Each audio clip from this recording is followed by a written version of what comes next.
I use an example all the time that a car is a car is a car. Now each of these cars may have a little bit different nuance to it, but in general they all have about 4 wheels, they all have seats in the front, seats in the back. So I tend to tell my patients that you want to have a doctor use the parts that he's comfortable or she's comfortable using.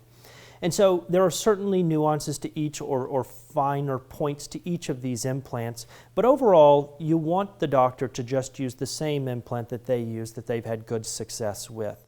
If you look at each of the individual implant companies, they do have some strengths and weaknesses, but overall, if we look at the registries out there, they all perform very well.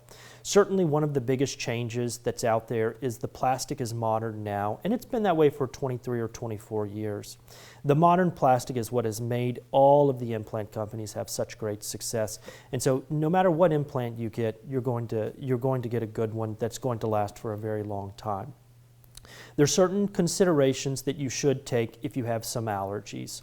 Some of the implants do have nickel in them, and that should be something your doctor knows, because there are implants you may not want to use in the face of a nickel allergy. Other than that, all of the implants work very well and give you an excellent outcome.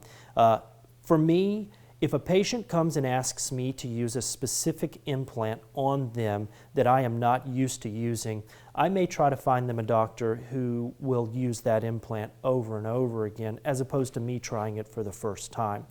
I think that you need to find the doctor that you'll have a good relationship with, who's going to care for you in the way that you prefer to be cared, and the implant that they've been using for a very long time is going to give you an excellent outcome.